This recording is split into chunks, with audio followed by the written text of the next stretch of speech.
call yourself a news platform and you sit around talking about things, you're not just talking about your opinion about the thing, you're giving different points as if they were fact.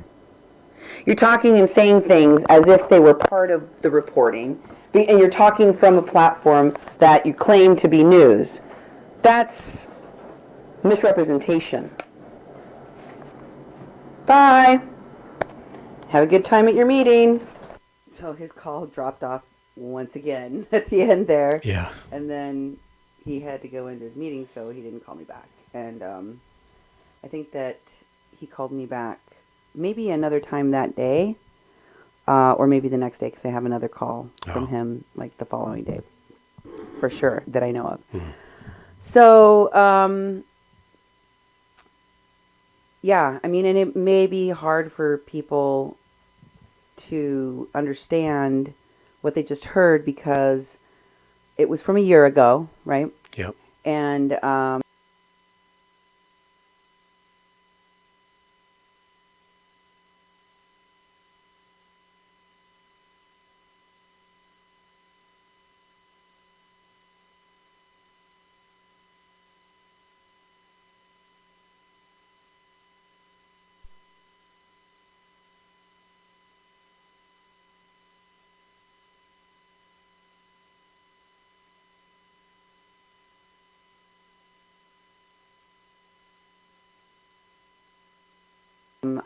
I've been doing so many interviews. I mean, I literally probably have hundreds of phone calls that I've done in the last 2 years on the Standing Rock thing, and I haven't even aired all of those interviews because, you know, the news keeps happening, things kept happening, and I had to keep reporting on the most important of the new news as things were going on in the Kathleen Bennett case. You know, and for me, it's like this Nora Maccabee, you know, the more you brought her up, the more Wes has brought her up, and the more we found out about her is like, I can't believe a person of that caliber and had done that much work in environmental issues and activism and filming wouldn't have even given you a call or an email or some inquiry if she was told about the Kathleen Bennett case. Right. You know, so his, you know, there she is at his patio, you know, sitting there with him, you know, and or Rokana, or any of those people. It's just Tulsi like Gabbard. One that he just buried it and didn't tell people.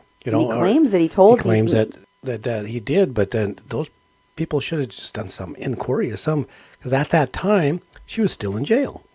At that time, it was before she was bailed out. There was being close when she's being bailed out. There was there was a court case coming, and it just amazes me that people of that caliber, that sort of influence, those sorts of connections in the issues that they supposedly are connecting to Standing Rock, wouldn't have done something. Well, I do plan on trying to find out if those members of Congress were really told what he claims he told them and why they didn't do anything. And I also want to know how come they were associating themselves, especially Tulsi Gabbard, with Evan Duke and all of these people associated with the Veterans Stand for Standing Rock, even after our news of the Kathleen Bennett story and the final conclusion of that, where we found that she was completely innocent and all of her charges were dropped. Yep, exacto.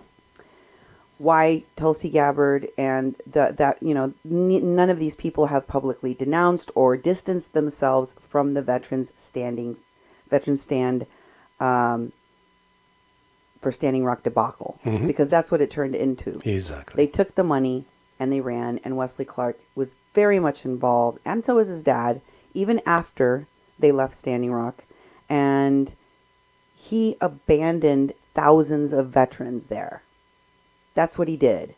And he helped put Kathleen Bennett in jail, and he knew all the people that participated in it. And they had a story when they went out there. Wes told me about it right away. All of the people that were in this group were telling the same story.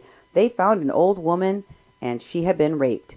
They found an old woman, and she had been raped. They found an old woman, and she had been raped. They found an old woman, and she had been raped. And everyone said that story. First time they sent her to IHS, they came to her to check and see if she had been raped.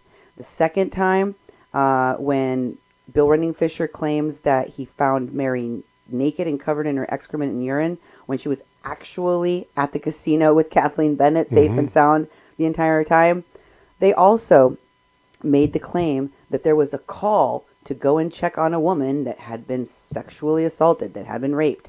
On the final day, on December 17th, the people that I talked to, including Joseph George, whose interview I still haven't played, but I will, said they were called to that tarpy because of a rape. There was no evidence anywhere of any kind of rape. And when she went to the hospital and they turned over guardianship to this kidnapper, Mulaney, with the help of Christina Hollenbeck of Nexus, they had a nurse from that hospital, a friend of the family of the guy that brought the gun into the camp, Kyle Thompson, a friend of Kyle Thompson's family who went to the funeral of Kyle Thompson's sister, Mary Kay Renz, say that Mary told her in a moment of candid talk that her family had raped her in an empty church in Nevada. Hung her from her neck. They just kept drumming that story in, and it was one of the first things that Wes said to me, and it was in the last call that I shared with you, where he says that when he got to camp, Chris Turley, that veteran, and also Von Bo Lodge told him that they found an elderly woman that had been sexually assaulted. They found her on the side of the road with her diapers around her ankles. So they had always intended for there to be this woman that they rescued. Because, see, that's what they're all doing now, right? Isn't that what Mulaney's doing now? Faith Spotted Eagle, all these people. They're out there rescuing women. They're holding their hand out going, we're rescuing people. We're going to get involved in the kids in the cages when they're the ones that put a person behind bars, an innocent person behind bars. And we want money to go and rescue women that are missing when they're the ones that put an elderly woman in an early grave. So we should trust them right now. That's what they want. It's disgusting, but that is what Wes participated in. That is what the general participated in. And that is what all of these people at Standing Rock participated in and then tried to cover up. Going so far as to attack this reporter, this station, and our entire family. And he was a part of it. And the whole time, while I thought he was really trying to work on getting Kathleen Bennett free and reporting what happened out at Standing Rock, even to him as a victim, he was just probably lying to me about going to the police and going to the FBI and talking to these Congress members. I don't doubt that he talked to Nora Maccabee. There's plenty of evidence that he and Sean Stone and all these people were in the planning phases of what they went out and did at Standing Rock and what they continue to be working on today. But I think that all of those people that stayed silent, Duke, it wasn't because people of that caliber wouldn't reach out to me if they had been contacted. It's probably because they were in on it too. Yeah, that makes sense. Because, I mean, how else do you explain that all of these people that were following closely what happened to the vets at Standing Rock and that continue to be involved in Standing Rock? As I showed you with this MIT thing and James Martinez, how is it that none of those people have ever addressed what the Veterans Stand for Standing Rock's Bill Running Fisher and L'Oreal Blackshaw did on the day that they worked with Christina Hollenbeck to kidnap an elder woman and put her in an early grave and put another innocent woman in jail for 6 months. They should have addressed that by now, but they won't, and they haven't because they're all still out there criming.